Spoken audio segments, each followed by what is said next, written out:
शास्त्र ने जीवित माता पिता आदि के श्राद्ध का निषेध किया है, यह यथार्थ प्रतीत होता है।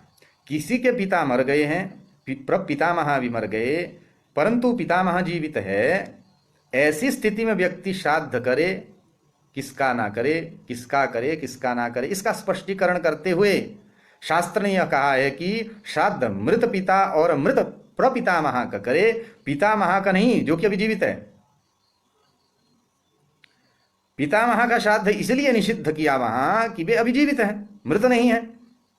मृत तो पिता और प्रपितामह है, अतः इन्हीं दोनों का श्राद्ध होना चाहिए, शास्त्र का आदेश है। हम शास्त्र का आपको जो है पिता यस्य निवृतः स्याजीवेच्चापि पितामह पितुस्स नाम संकीर्त्य कीर्तयेत प्रपितामहम् इति मनुस्मृति तृतीय अध्याय का ये 221वां यह श्लोक है।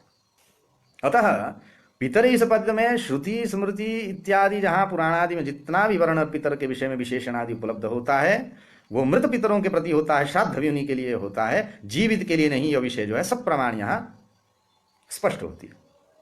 इसी तरह किसी के पिता अभी जीवित है और प्रपितामह तथा पितामह मर गए हैं, ऐसी परिस्थिति में शास्त्र कहता है कि पुत्र पिता का श्राद्ध ना करे, क्योंकि ये अभी जीवित है, मृत है, पितामह आदि। अतः पितामह प्रपितामह वृद्ध प्रपितामह इन तीन पुरुषों का श्राद्ध करें। इस तरह मृत स्त्रियों में भी जानना चाहिए। ध्रियमाणे तो पितरी पूर्वेशामेव निवर्पयेत इति मनुस्मृतौ, यह मनुस्मृति के तीसरे अध्याय का 220वां यह श्लोक है।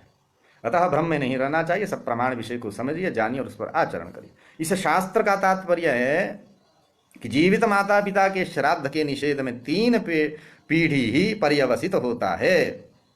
यहाँ भगवान मनु ने एक विकल्प बताया है कि मृत पितामह आदि की भूख प्यास मिटाने के लिए जो 3 ब्राह्मणों को भोजन कराने हेतु निमंत्रण दिया जाता है, वह 3 ब्राह्मणों को ना देकर 2 को ही दें, एक ब्राह्मण के स्थान पर अपने पिता को ही भोजन करा दें। ध्यान देने की बात यह है कि इस विकल्प में 3 ब्राह्मणों को भोजन कराने की जगह पर 2 ब्राह्मणों को भोजन कराए और तीसरे ब्राह्मण की जगह अपने जीवित पिता को ही भोजन कराने का विधान है। अर्थात ब्राह्मणों को भोजन कराने से जैसे ब्राह्मणों को तृप्ति मिलती है, वैसे पितरों को भी तृप्ति मिल जाती है।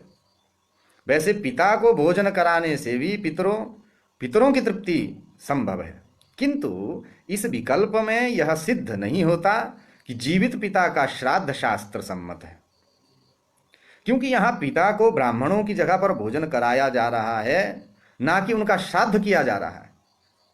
नहीं तो जो 2 ब्राह्मणों को भोजन कराया जा रहा है उन दोनों का भी श्राद्ध कराया जा रहा है, यह प्रत्यक्ष विरुद्ध है। शास्त्र ने जीवित माता पिता आदि के श्राद्ध का शब्दतः भी निषेध किया है। इस संबंध में हेमाद्रि ने विष्णु स्मृति का एक वचन उद्धृत किया है। पितरी पितामहे प्रपितामहे जीवति नैव कुर्यात्